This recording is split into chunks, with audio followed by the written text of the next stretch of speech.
So I didn't tell you this, but since it was so close to where we live, I got a gig at the Super Bowl. What? Again? Yeah, again, yes. Well, I had it on my resume, so it helped me to get the second time. That makes sense. Yeah. I was a sugarcane bush in the halftime show of the Super Bowl. Oh, you were one of that was you. That was me. No, you were one of them. There was lots of one us. of the sugarcane. I don't want to take bushes. full credit for it because there were a lot of us, displaying our talents. Sure. But because I was in the pregame show for the Super Bowl way back, and I think it was like 85. I was but a young pup in my early teens. That one was also in San Francisco, although that one was it was at Stanford Stadium. In Palo Alto. Yeah, it was but I was in that pregame show, and so I had it on my resume, and I thought, hey, why not? I'll just try. And sure enough, my experience helped me, and I got in. But that's not really the story I want to tell you, because I had a vested interest in being close to this game, Ben. Oh, really? Pray tell. Well, at first, I thought I didn't really care who won this game because the Dirty Miners aren't in it. Yeah, I certainly did not care about who's winning between the Patriots and the Seahawks, although it would be fun to watch a lot of revolutionary soldiers fight birds. Right. But I was similar. I even like, do I want the Seahawks winning in the Niners Stadium? All that. But then I was like, I realized that we needed the Seahawks to win, so I had to get close to make sure that it actually happened. Okay. So first of all, why did we need the Seahawks to win? And second of all, are you saying that you had something to do with why the Seahawks won? Is that what are you confessing something? I can't confirm or deny. But did you turn up the frequency on the substation or something? Can't confirm or deny. But okay. The last time, Ben, the Seahawks won the Super Bowl was 2014. Which was a very good year for the San Francisco Giants. No. Yes. So you know what that means? No. I know what you think that means. The Giants are winning the World Series, baby. No. Oh, Bob, hit it.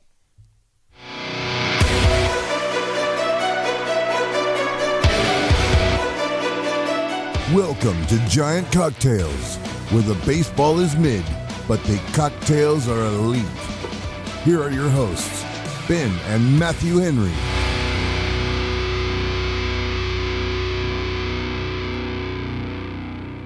Welcome to episode 345 of Giant Cocktails. Matthew, did you know that Willie Mays, the Say Hey Kid himself, hit .345 to lead the National League in hitting and winning the NL MVP award in 1954? And 54 is 45 backwards.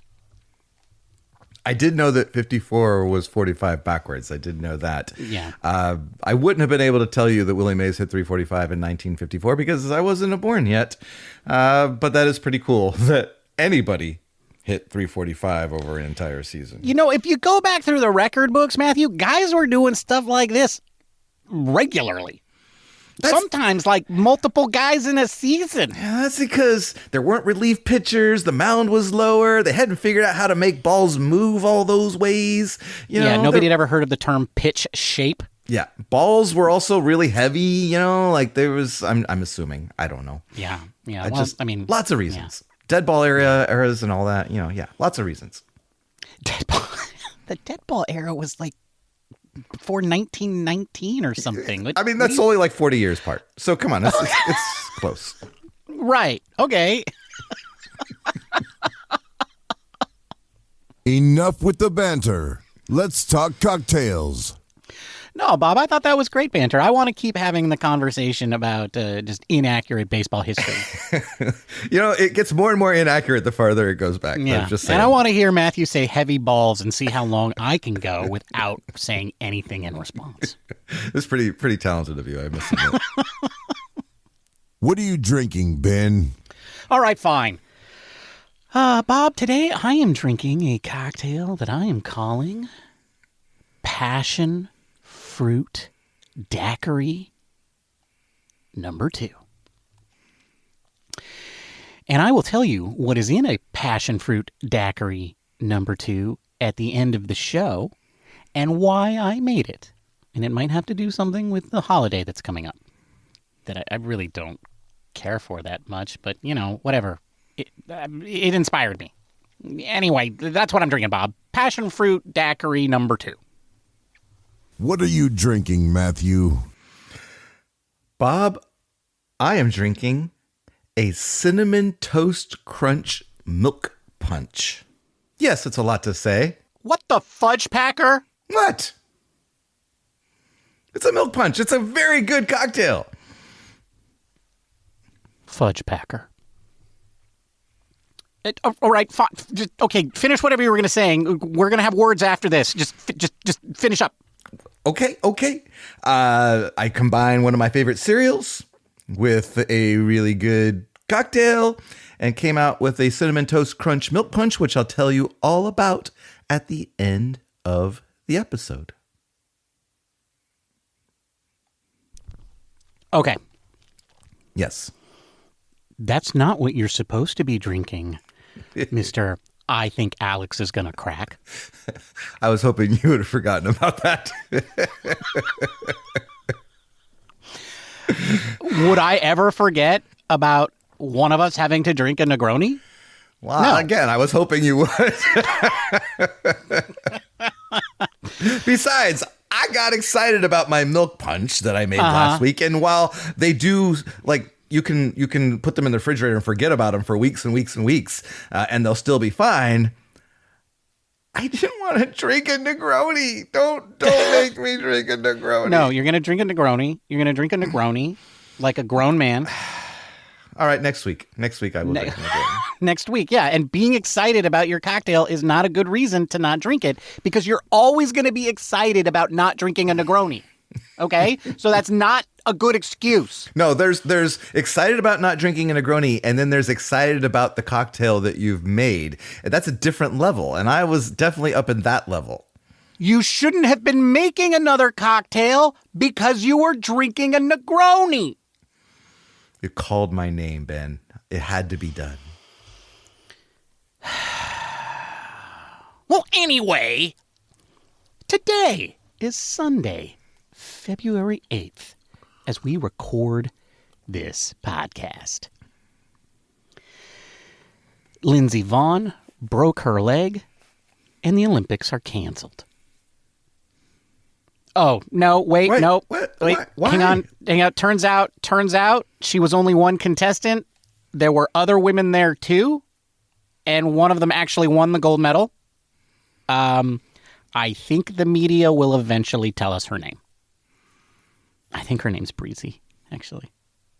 Anyway, also, the American team qualified for the semifinals in mixed doubles curling as the second seed. Yeah, I think I saw Logan Webb talking about how he would like to take up curling and go to the Winter Olympics. A lot of athletes say they would like to take up curling. I think Shannon Sharp was into it. Is it Shannon Sharp? I don't know. Anyway, yeah, because curling's awesome. Did you know, Matthew, that the brooms, they used to think that the brooms worked because they were creating a sheet of water on top of the ice? Everybody knows that, Ben. That's what happens. That's what they've been telling me all this No, time. it turns out they're just gouging grooves in the ice. So they're just like kind of making a straight line towards whatever they want. Yeah, basically. I mean, you could just grind down the ice and then just control where the rock goes. And there was this whole scandal because like they had no rules about the material that you could put on the brooms. And then so like in Canada, they just had this like total this like arms race of like getting the most scratchy, gougiest cloth onto your brooms. And then it was just like who can just tear up the ice the better. And then it was like a crisis and it almost ruined the sport of curling. And so then they had to fix it. Anyway, Ben. Oh, right. Yeah. The baseball. Sorry, my bad. Dude, Yes. if there's a lockout, we could talk about curling. That's right. Curling cocktails. That's All right, it. put it on the list. Put it on the list. Okay. But anyway, what are we going to actually talk about today? Well, Giant Cocktails listeners, it is my happy duty to report to you that our long, miserable wait is almost over. It is the beginning of the end of the misery. Spring is springing. Spring is sprung. Sprung is spring. Spring is here. It's spring training starts tomorrow is what I'm trying to say. Woo! And so that's what we're gonna wrap up the off season. We're gonna put a little bow on it. We're gonna talk about some final moves that the Giants made. And talk about some last minute roster additions, although I'm sure there will be continue to be roster tinkering throughout spring training. And then at the end of the show, we're going to ask a follow-up question to, now that spring has sprung and spring training has started, is are we satisfied with what the Giants have done so far? But before we do that, we got some tidbits to discuss. And the first one, Matthew, is a personal note for me. Okay. I think every spring I try to embrace positivity. I try to put on the rose-colored glasses. I try to put my head in the sand. I try to lie to myself. Be what people call being positive or whatever. Yeah. So I'm turning over a new leaf, at least for the spring. I'm positive. It's all going to be positive vibes from me for the rest of spring. Positive Ben. I'm not buying it. We're going to win the World Series. You're not sounding positive enough about that. It's going to be a rise. Is going to help us arise to the occasion. Oh, okay. I like that. Yeah. That's so I'm going to be positive. Only good vibes. Only good. I'll work on it. Okay, thanks. You're going to need to work on it. I'll work on it. All right, there's another tidbit, Matthew. The Olympics is like an international sport, right? All the countries are coming together and competing and well, it turns out baseball's got that too. They do. Well, they're going to have baseball in the Olympics, in the next Summer Olympics, because it's going to be in LA. But also we have the World Baseball Classic. And you noticed something. Well, first, I must say, when I put these down, I thought, wow, the Giants have a lot of players in their system going and playing for other teams. And then I came across an article that listed all the teams and all of them who had players, and we're kind of average at best. This isn't anything special, but I thought it was interesting that we had a bunch of people go in, which also means that they're going to be gone for a couple weeks during the middle of spring training. Yep. I mean, it depends on how far they go. Yeah, they come trickling back as teams get eliminated. That's true. There's only one player on our team representing the United States, though, and that's Logan Webb. And I must say, our pitching staff for Team USA is pretty damn good. Yeah. So I like our chances. Our newcomer, Luis Arraez and Jose Buteau, are both representing Venezuela. Harrison Bader is representing Israel. Okay. Tristan Beck is representing Great Britain. What? I want to think those kind of maybe his parents came over in the Mayflower and can prove it, and so he gets to play for Great Britain. I don't know. I don't know how it works. I think they do it the same way that they do who gets to be, the monarch, right? It's just how many ever descendants you have, right? If they're, what do they call that? The in line for the throne. Yeah. I was going to say chain of command. That's probably yeah. not Well, right. you're in line to be on the national baseball team if you have a certain sort of lineage that traces you back to having somebody been born in the United Kingdom, and since nobody there even knows what baseball is, it seems natural that Tristan Beck would be on the team. Exactly. Yeah, Well, yeah. Okay. Well, then Elliot Ramos is going to be representing his and Bad Bunny's nation or territory of Puerto Rico. And then Reiver San Martin is representing Colombia. And then we had a middle infielder named Dason Kroos, who is representing the Netherlands. And I looked him up. It's kind of interesting. He jumped 4 levels in 2025. He went from A-ball to AAA, or rookie ball to AAA, all in 2025. And he hit 300, including 349 in Sacramento. What? I know. I didn't even know who this guy was, but apparently he hit a lot this last year and rose very quickly. So it'll be interesting to follow him now that we know his name, Dason Kroos. We know he's not a legit prospect because he didn't touch every level and he didn't spend a year. Well, he touched every level, but he didn't spend a year there, right? He didn't get his reps in. Yeah, apparently you can go quickly if you hit the snot out of each time you go on. As it should be. As it should be. All right. Well, I look forward to the World Baseball Classic, a little bit. I mean, it's competitive baseball during spring. But my main hope is that nobody gets hurt. I mean, absolutely. I'm being positive. I hope nobody gets hurt. For anyone. I hope Lindsey Vonn is the last person to ever break their leg. Although I'm sure a few people have broken it in between then and now. But, whatever, yeah. No injuries for anybody. I want all of the World Baseball Classic players to be healthy. Okay. The other news, Ben, was that the Giants finally announced their coaching staff, and I gotta say, I was a little disappointed to when I didn't see your name on there. Like I thought you were going to be a coach this year. No, I'm a dark horse for the outfield. I can't be a coach and an outfielder. They don't let people do that anymore. I don't know why. I think we should have a catcher / hobo. But, I guess that ship has sailed. Yeah, so no. So who's our pitching coach then? It is Justin Massage.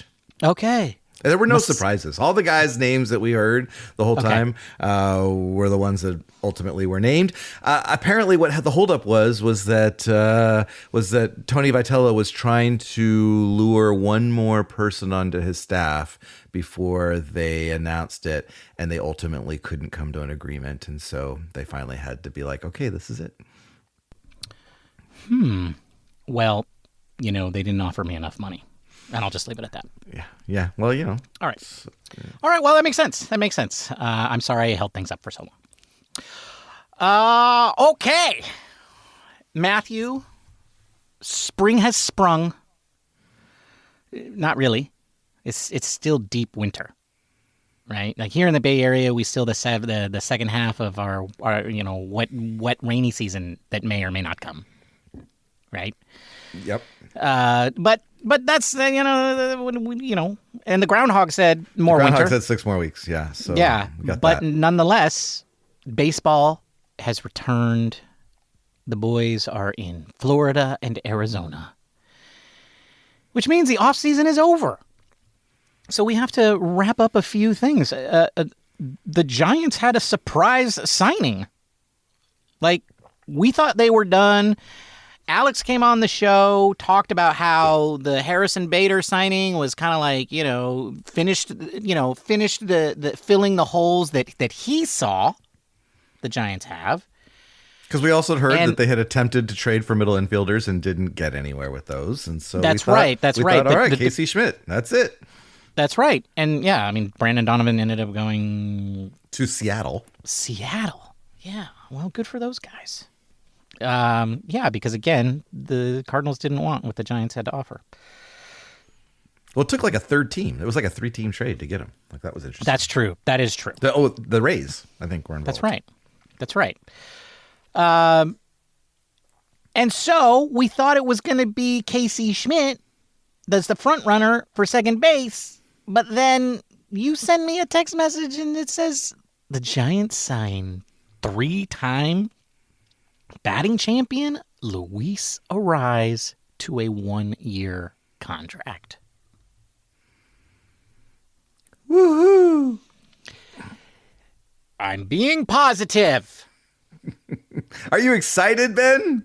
I am positive. I am excited. You know, I've had a little time to think about this, and similar to like the stages of grief, I think there are stages of this signing in particular, and the first one was like, okay, like I wasn't excited, but you know, the more you think about it, you're like, well, he is a 3-time batting champion, and it does at the very least extend our depth. You know, like it creates another level of depth in middle infield that we didn't have. I am a little confused and about the message that we keep getting from the Giants leadership. And it even started kind of with Farhan, but seems to have continued into the Buster Posey era, where they tell us that they want to build a roster around like certain traits. And then they do things like this that are totally different. And so I'm not really sure where the whole defense and pitching part comes in, because I know one person that may not have been really excited about this move was Logan Webb. Yes. And the reason that you're bringing that up is because Luis Arraez technically is a middle infielder, but I think he has played a lot of first base, particularly last year, and not particularly well either. Like, one of the reasons that I think you and I are sort of lukewarm on this signing, or at least that was our initial reaction, is because this is a guy who was very, very good, especially with the bat, like getting hits, right? Hits for a high average, puts the ball into play. And that worked for him, right? He had an OPS plus of 128 in 2022. Again, the same OPS plus in 2023. He dropped down significantly in 2024, and then dropped not quite as significantly, but down to 99 for 2025. And his overall WAR has also taken the same kind of nosedive. He was a 4.1 WAR. This is a Baseball Reference WAR in 2022 and a 4.6 in 2023. But in 2024, he was 1. And in 2025, he was 1.2. With the same or even more plate appearances, by the way. And a lot of that damage comes from his defense, counteracting his positives on offense, which is all hit, right? Like it's all average, right? He doesn't hit for a lot of power. His on-base percentage is pretty good because he gets a lot of base hits, but he's basically, he's a singles hitter. And he used to be a very good one, and now he's kind of like replacement level WAR. I mean, like, barely above that, right? Like, so anyway, that's where I think that's why a lot of people are concerned. That's why you and I are concerned. And that's why it's kind of like, okay, yeah, we want to be defensive minded, but here we have a guy that is very one-dimensional at this point. Yeah. And I think if you looked at Logan Webb's hit chart, the ground balls, he's a ground ball pitcher, and the position that he has balls hit to the most is second base. And so it concerns me that we're putting someone like Arraez in there, who last year had a 99 OPS plus, as you mentioned, when we could be putting in someone like Casey Schmidt, who I don't think was all that far off. And I don't have his numbers in front of me. Maybe I should have looked it up. But and the upside, I think, is there. And so it's fine. It's a fine move. It's a fine baseball move. And maybe over the course of the season, we will come to appreciate Luis Arraez and what he does. And maybe Ron Washington, the infield guru, will work his magic. And Luis Arraez will become a average second baseman, which is really all we need him to be. That's the spirit. Woo! Didn't I sell that? Positivity. Ron Washington will save the day and bring Arraez back to his former glory. Yes. I believe. Well, what's interesting is he had a 99 OPS plus last year, but he still led the league in hits. Yeah. I mean, they're just singles. They don't do much. Yeah. I mean, this is one of the reasons why, baseball has kind of moved away, right? Like a guy like that, 50 years ago, all anybody would look at is his batting average, and they would just sing his praises. Not so much anymore, right? Now that we have all these more advanced statistics and we know how runs actually happen, a base hit is really just a walk, right? Yeah. I mean, it might move runners if there's already runners on base, but other than that, a single is the same as a walk. And if you don't do anything else, that's not much. So, but, he used to have more to his game, right? Was a more reliable defender, had a little bit more, he just got on base more. I think his overall walk rate was a little bit higher, and that helped his overall numbers. He never hit for a lot of power. So, I mean, hopefully those things can turn around. But I'm really, yeah. What? I'm sorry. Go ahead. No, I was just going to say it just turns into this okay, I guess we now have these three guys vying for a utility role between Schmidt, Koss, and Fitzgerald. Yeah, Schmidt-Kosserold is the one that really gets affected in this, I think. And that's right. I think that we've talked. Well, we haven't talked, but I think we've heard that Casey Schmidt may be on the trading block to help secure pitching. Folks, unless they're going to pull another next week they sign, I don't know, Scherzer or something, they're really not going to be trading for another pitcher at this point. I think it's done. Casey Schmidt being on the roster at this point, I think is a good thing. It's probably not a good thing for someone like Fitzgerald. Right? I mean, who last year was the third guy in the pecking order, and now he's the fourth. Yeah. So I just, but maybe there's some, because Arraez has played first base and DH, if Bryce Elger isn't ready, then he can slide over into that spot. If someone gets hurt, either in middle infield or in the first base side, then there's some flexibility there. So it's not a bad thing that you've got Luis Arraez. It certainly gives you more flexibility. Just, I think Giants fans, myself included, were hoping for more. Something a little bit more exciting, and we didn't get it. So, I think we can probably look at the overall lineup and say, yeah, this probably moves the needle a little bit, but it wasn't what I was hoping for. That's for sure. I agree, but I still like it.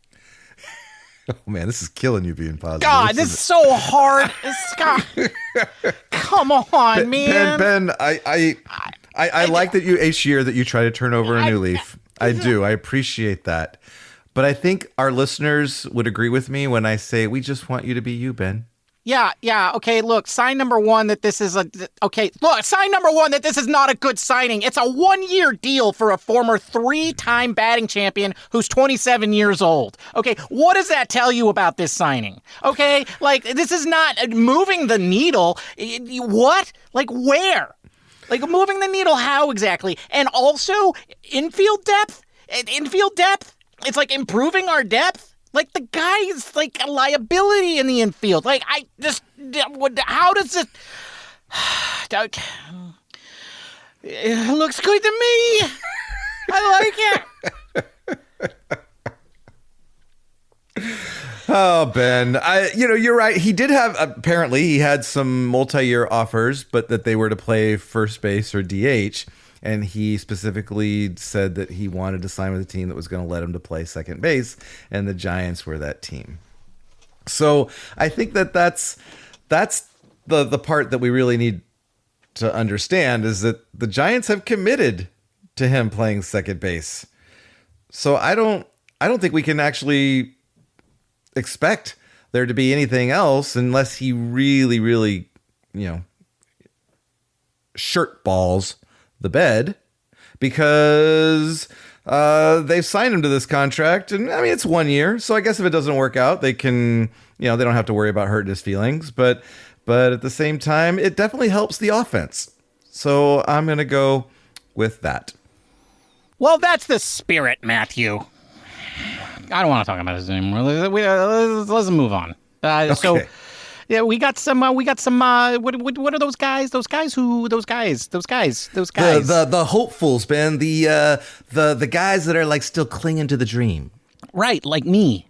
Or the future. Maybe the future of the organization. Oh, that's not like me. No, not you. You would be like the one that's like still trying to hang on. Maybe trying to get one last grasp at the dream. Right. Except I'm not doing it on the baseball team. I'm just doing it out in life. Fair. Yes. Right. Yeah. But good news, Ben, is that we did get some non-roster invitees that are a couple of them are kind of interesting. I mean, the pitching we'll talk about in a second, but on the position player side, your new favorite player, Parks Harbor, was invited. Parks Harbor? That's okay. You can't do that. You can't just put together two words and make a name. Okay, that's like gym theater. Yeah, Slide Bay. Ooh, Slide Bay. That guy sounds cool. I bet he'd be a good baseball player. I think so. Parks Harbor, I think, has been a pretty good player. Right. I mean, hey, he could park it in the harbor. Exactly. He would be a great Giants outfielder player, okay, right? I'm confused. Why is he my new favorite player? Because he was traded for a guy named Camilo Duvall. Camilo! Say hi to Marco. Anyway, Ben, what should make you happy about Parks Harbor is all the guy has done is hit. Well, okay? Good.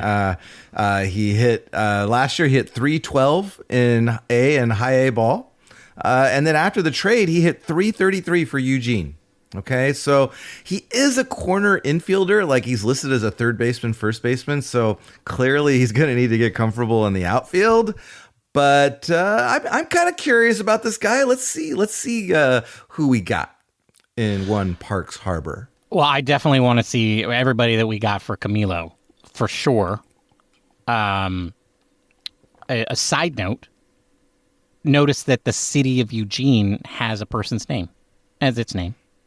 Meanwhile, Parks Harbor has Parks and Harbors as his name. But that's neither here nor there. Wow, so a high A guy getting in the invite. That's pretty cool. I mean, clearly this is just for a look. Yes. We won't see him this year. Obviously we won't. But even then, it's like, I don't know that we're going to even get an extended look. Yeah. Although we said that about Christian Koss last year, and then look what happens. That is true. Know. You never know. That is true. But I think Christian Koss was a little bit longer in the tooth. Probably. I don't know much about Christian. But another player, though, that I think is kind of exciting is Bo Davidson. Everybody thinks Bo is exciting. Well, we heard a lot about him last year. I think wasn't he referred to in some article as like the Barry Bonds of junior college or something? Yes, that is what they called him. Yeah. And so let's see this guy. I mean, he got to Double A last year. I mean, he was lighting it up in high A, and then he got to Double A and cooled off a little bit. But, let's see what he's got. I'm excited to see Bo Davidson, see what, apparently when I heard about, Alex, I think, asked Buster about him or one of his interviews, they said that the ball sounds different coming off his bat. Now, if that isn't baseball talk for guys who they're just drooling over, then I don't know what is. So I want to hear that ball coming off of Bo Davidson's bat now. That's what I'm waiting for. What are you talking? The ball sounds good coming off of his bat. Ben, they have been saying things like that since, looks good in jeans, right? Like since the Billy Bean, kind of thing, Moneyball stuff, right? Yeah. He has a baseball face, and the whole point of that was that it was crock. No, I mean, sounds good to me. Yeah, the ball sounds good coming off Bo Davidson's bat. Bo knows sound. Or something. No, I actually am legitimately excited about Bo Davidson. Ridiculous, well, it's fun to see the guys you've been hearing about. Yeah, well, yes, exactly. And it's fun to hear about the guys that, it's fun to see, I guess I should say, the guys that we've been hearing about come up and we'll be able to kind of get a look for ourselves. So I'm excited about it. Why not? Yeah, I mean, it gives you that opportunity to envision a future Giants team that ultimately never happen, and then just you'll just be like, how come we can't how come we suck so bad at getting our players to be major league ready, and how come we haven't had a breakthrough star position player in 2 decades, or at least since Buster, which feels like 2 decades, and no, positive, God, positive. You didn't intervene at all, dude. You just let me spiral. I just zoned out, man. I was like, how many pitchers are on the Giants pitching staff? And I started counting them. I'm sorry. You can't always rely on me to save you from yourself, Ben. No, I don't ever rely on you to save me from myself. As it should be, but also some big brother you are. All right. Well, so those are some of the additions to the team. It is now time for us to talk about the real question. Now that the offseason is over, Matthew, are you satisfied with what the Giants have accomplished in making this team better? Some might say attempting to make the team better, and others might say they didn't really attempt. I won't say what I think till later. Am I satisfied? No, I'm not satisfied. I'm not. And they did some things, and it remains to be seen if those things they did help. But no, it doesn't feel like we've closed the gap at all between us and the Dodgers. In fact, it feels like that gap has gotten bigger. It seems to me that they are this year's free agency was really the trade for Rafael Devers in June. And so I guess if you were to look at it that way, then we get a full season of Devers. Maybe that adds a couple more wins onto that 81 and 81. Maybe Adames, doesn't get off to such a horrific start. And keep going. Okay. And I know that he traditionally does get off to bad starts. That's what I was going to say. I don't mean to be negative. I just But this one was, even by his standards, last year seemed to be really bad. And yes, he ultimately hit 30 home runs. But if he could just even do a little bit better than that, then maybe that adds another win or two. I think the real wild cards that they're relying on is Bryce Eldridge and an improved Jung Hoo Lee. Mm-hmm. So there's a lot of maybes and hoping and gosh, if we just can get what we think we can get, and maybe that's gonna work. I hope it does. Harrison Bader and Luis Arraez being our big offseason acquisitions just don't excite me. Doesn't satisfy my want for some really big names with that proven move the needle skills, but I think they did the bare minimum. Wow. They filled their holes. They did what they wanted to do. Obviously, they don't have the money that we as fans think they do or think they should spend. And that was reflected in our offseason. We don't know that they don't have the money. What we do know is they aren't spending that they don't want to spend it. And right. so that's where maybe the satisfaction part also plays a role. I think if you look at our offense, especially with, if Harrison hits like he did last year and Harrison Bader hits like he did last year and maybe Arise is that, kind of steady piece that we didn't have at second base last year, then sure, maybe the offense is good. And Bryce Eldridge, is the guy at least that we hope he can be. All of that would say, yes, that's a really formidable lineup that could compete with anyone. But then you look at our pitching and there are so many question marks. So many. And I just counted while you were blabbing away and I wasn't listening. We have 29 pitchers between non-roster invitees and on the 40-man. Okay, 29. So between that, we got to pull 13 that can get outs at the major league level. And I want to say that, yeah, if all of the dominoes fall the way that they want, then yes, this will be a good team. Adrian Hauser, D's Nuts, and Tyler Malley, if they can pitch the way that they've pitched when they are healthy and stay healthy, then yeah, we've probably got a pretty good rotation. Not great after Webb and Ray, but okay, good enough. And then like, what is our bullpen going to look like? And I know that's probably got to be a whole other episode, Ben, because like I don't know, man. I mean, outside of Spencer Bivens and Ryan Walker, you could like flip a lot of coins to decide who's going to be in there. And I don't know. Your question was, am I satisfied? No. The answer is no, I am not satisfied. But I kind of have to be because this is what it is. This is what it is. You know what, Matthew?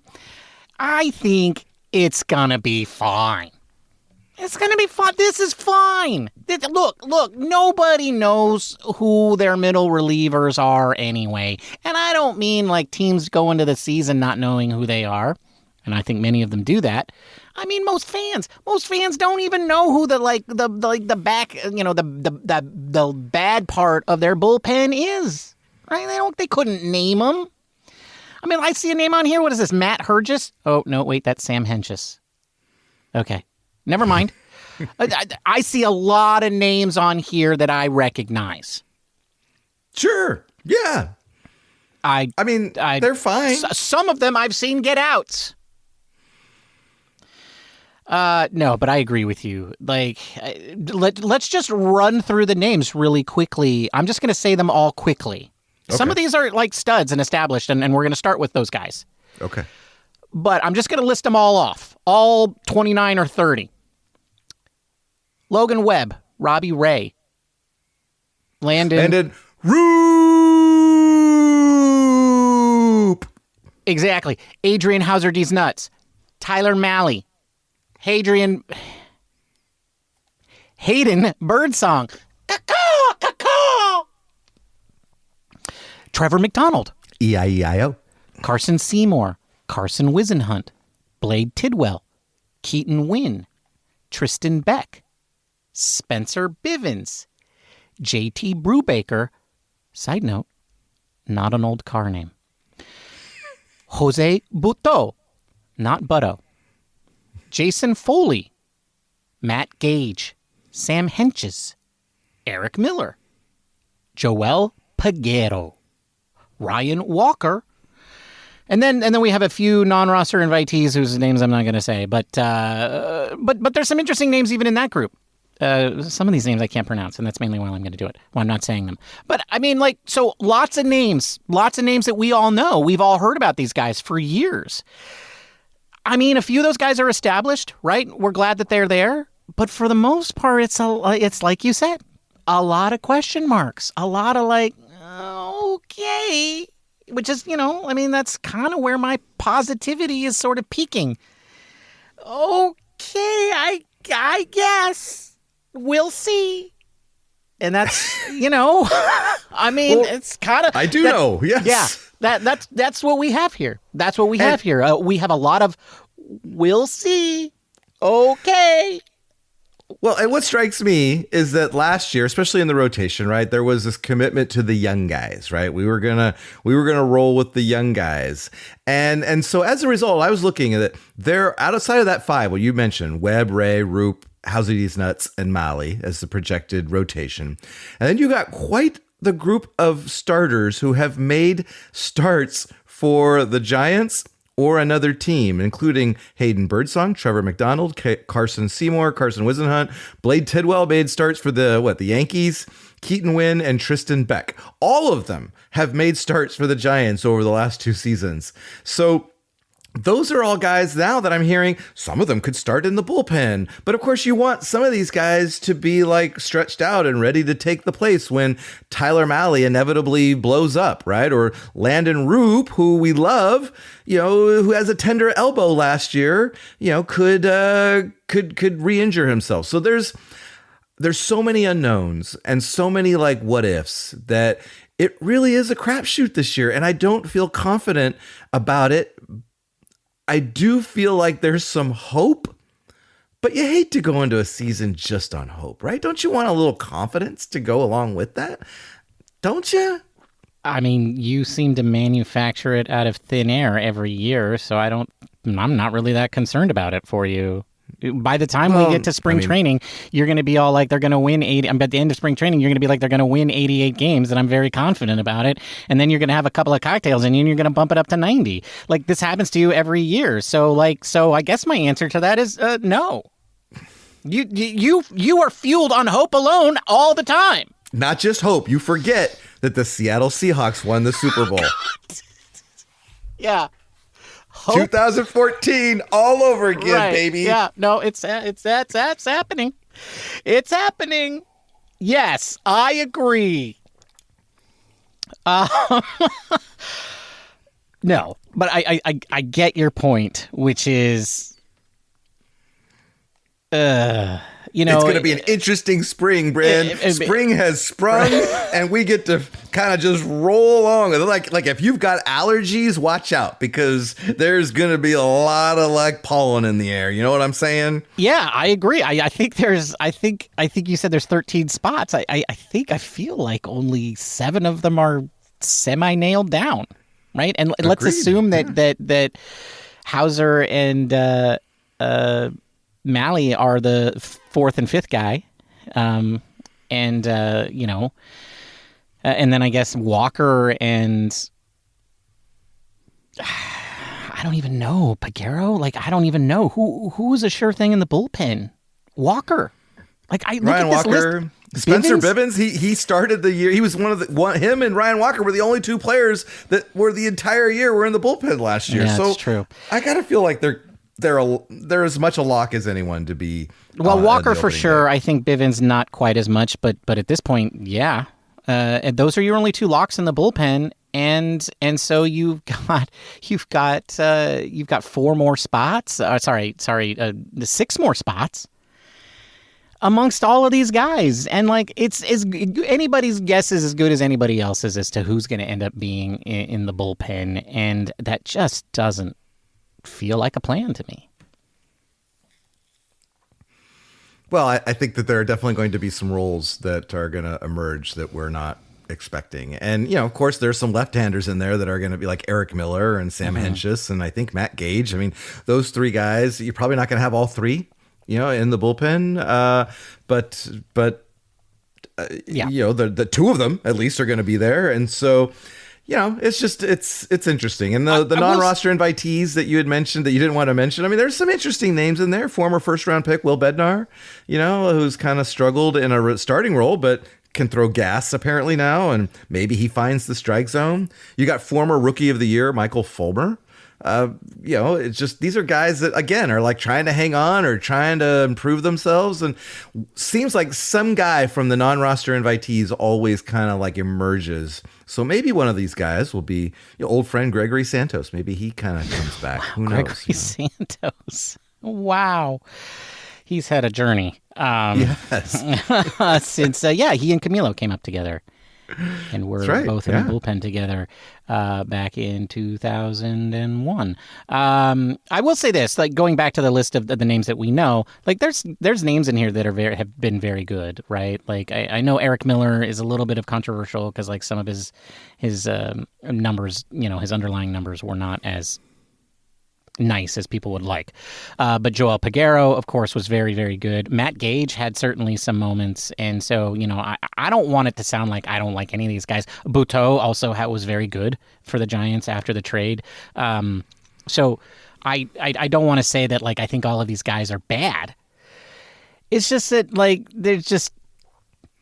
Well, noticeably, you don't have a surefire closer. It's Walker. It's got to be, right? I mean, yeah, right? I mean, but maybe it's Hayden Birdsong. I don't know. Could be. So... Could be. So, this is what spring's about, right? It'll be interesting to see how it all unfolds. That's right. And it starts tomorrow or today or someday in the past as you listen to this podcast. Isn't it time for the booze, boys? Yes, Bob, it is totally time for the booze. What are you drinking, Ben? Well, thank you for asking, Bob. That's very kind of you, Bob. I am drinking a Valentine's Day inspired cocktail that I am calling Passion Fruit Daiquiri number 2. And what is in a Passion Fruit Daiquiri number 2? Well, it has 3/4 of an ounce of Demerara Rum, 3/4 of an ounce of White Rum, 1/2 an ounce of Passion Fruit Liqueur, 3/4 of an ounce of lime juice, and 1/2 an ounce of simple syrup. Feel free to play around with the ratios of the lime juice and the simple syrup to suit your palate. Put all of those ingredients into a shaker with ice, shake until chilled, and then strain that into a coupe glass and garnish it with something fancy like an edible flower or a bow tie. And that's what I'm drinking today, Bob. Passion Fruit Daiquiri number 2. That's a tasty cocktail. It's really good, Bob. It's really good. And by the way, number 2 has nothing to do with poo. Just want to make that clear. What are you drinking, Matthew? Well, I'm glad you cleared that up because I was wondering. I'm sure some people were thinking about it. I was. Yeah. And I also was like, okay, well, that would mean that there was a Passion Fruit Daiquiri number 1. So this is a like corpse reviver kind of thing where you're just going to keep going. Maybe. I can neither confirm or deny that there was a Passion Fruit Daiquiri number 1. There wasn't. Oh, because it was called Passion Fruit Daiquiri because I didn't know there was going to be a number 2. So it's just correct. Okay. Yeah. But I'm being positive. Bob, I'm drinking a Cinnamon Toast Crunch Milk Punch, and I must tell you, folks, this is not an easy cocktail to make. I mean, it's not difficult. It's time consuming. Okay. And so the instructions are in the show notes. But basically, what you do is you take whole milk, like 4 cups of whole milk, and you put like a bunch of Cinnamon Toast Crunch into it, and you let it soak for like a half hour, 45 minutes until like at the end of when you're drinking cereal and you got that really good milk. That's what you want. You're going to strain. Oh, and then I added about a 1/4 teaspoon of ground cinnamon to that milk because it wasn't cinnamony enough. And then, because you think it would be, but it wasn't. And so then I strained it all out, the milk separate, and then I threw away the cereal. And then you're going to take some bourbon, Tuaca cinnamon syrup, Demerara syrup, lemon juice, salt, and Angostura bitters, and you're going to combine all those. Again, the measurements are all in the show notes because this is a lot to do. And you're going to take all that and mix it up, and then you're going to pour that into the milk. Pour that into the milk, not the milk into the cocktail, but the cocktail into the milk. You're making a batch cocktail. There's a lot that you're making here. And then you're going to set that aside at room temperature for about 45 minutes to an hour, and it will curdle up. You'll get all these curdles. And then you're going to this is the one piece that I want to impart on this. This takes a long time. The one piece is real. You're going to strain the curds and the cocktail through a fine mesh strainer with cheesecloth on it. And what that will do was that will pull out most of the curds. A little bit will still get through, which is fine. You're going to discard those curds. And then you're going to set up 4 different bottles. And this is important because otherwise it will take forever. 4 different bottles. And you're going to put a funnel in each bottle with a coffee filter in each funnel. And then you're going to pour what you have, the filtered stuff that you've done, into each of the 4 funnels. And you're just going to let it drip into the bottle. And what it does is the rest of the curds that are in there will create a filter. And it will start dripping through kind of clear, like opaque, as it almost clear. It's still got a little bit of color to it, like a greenish color, but it will definitely be clear. You'll be able to see through it. And then you just let that happen. And then it takes a few hours to get it all done. And then you combine all those 4 bottles into one bottle, stick it in the fridge for a little while. And then it's good to go. And you serve it over ice with an orange peel twist on top. It is delicious. You got a little bit of cinnamon in the background. The mouthfeel is wonderful. I'm sorry I took so long, but it is a very involved cocktail. If you ever want to try it, I would suggest starting here because it's a really good one. That's what I'm drinking, Bob. The Cinnamon Toast Crunch Milk Punch. That's a tasty cocktail. It really is. And the good thing is you're making like 8 of them. So you can just, kind of keep having them like over the course of a week. It's great. What's Tuaca? Tuaca is a liqueur that has vanilla notes in it. It's pretty yummy. It's a yummy thing, and it adds a little bit. If you don't have it, you probably don't need it, but this is my cocktail. I wanted a little bit of that in there, and I thought it goes really good with the cinnamon, so that's why I put it in. How does it compare to 43? Good question. I don't know. I don't remember. Okay. I'd have to go back and do some. But they are kind of in the same. You could probably do 43 if you don't have Tuaca. Yeah. I'm going to tell everybody what the one piece is. Like, for real, I know what it is, but we're going to do that after the music. Okay. And that's a wrap, folks. Thank you for joining us. We'll be back next Monday. No. Well, I don't know. We'll be back some Monday. Either next Monday or the following Monday. We haven't quite made up our minds yet. Either 2 weeks or 1 week. Not like we'll see in August. No, exactly. It'll be like next Monday or the following Monday. We will, now that spring training has started, we will probably start publishing more often than we did during the off season, but not quite twice a week. We'll probably save that until we get to the regular season. If you can't wait that long, though, feel free to reach out to us on the socials, all the places at Giant Cocktails.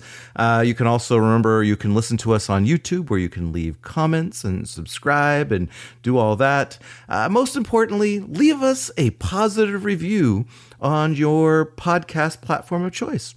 Most notably, Apple Podcasts or Spotify. It really does help the show. Really love it when people leave like a real written review and tell us what they really think. The more creative, the better. Only if it's good news. Matthew and I do not like negative reviews. That's what social media is for. You could just leave us. Social media Go on Reddit and say how bad we were. Yeah. Okay. Anyway, Ben, it's been great talking Giants with you. Until next time, cheers, my friend. Cheers, Matthew. Bye, everybody. Goodbye. Thank God this long-ass off-season is over. Thank you for listening to the Giant Cocktails Podcast. Until next time, bottoms up.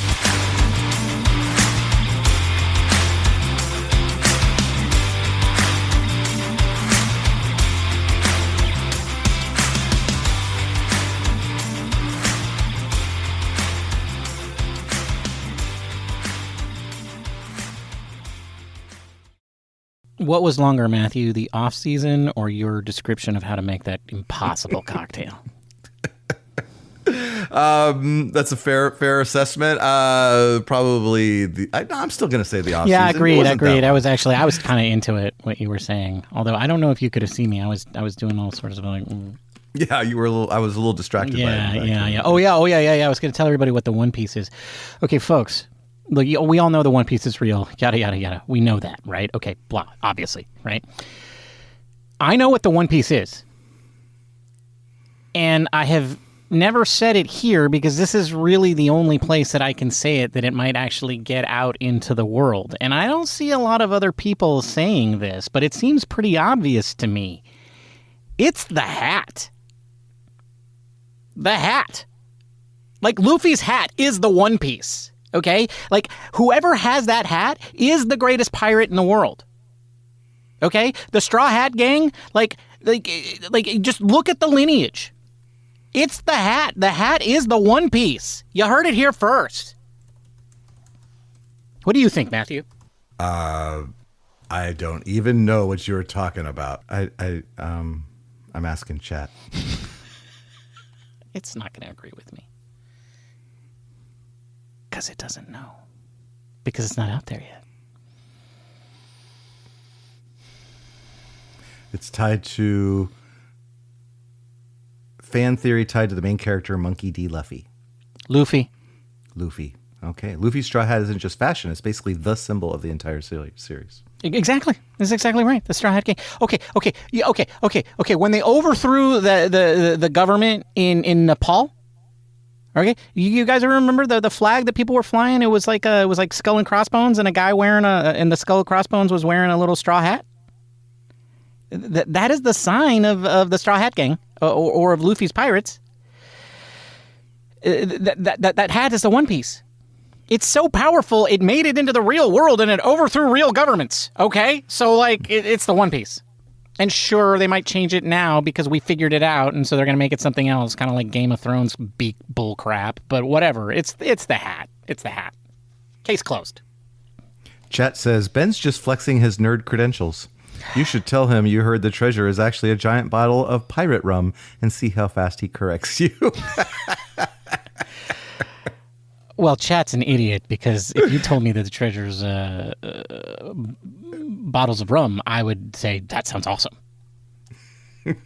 Apparently, the creator has confirmed that the One Piece is a real physical treasure. Correct. It is. It is a real thing. It is not the friends we made along the way. It's not love. It is exactly a real physical thing. The friends we made along the way. That's so funny. It has been in the show and the manga from day one, and the anime. It has been there from day one. It is the hat. Period. Folks, for those of you who have no idea what he's talking about, I'm with you, man. Sorry. Yeah. All right. Well, I mean, okay. All right. We good? Yeah, I can never find it when I need it. Where is it? I got so many of them. Oh, here it is. Oh.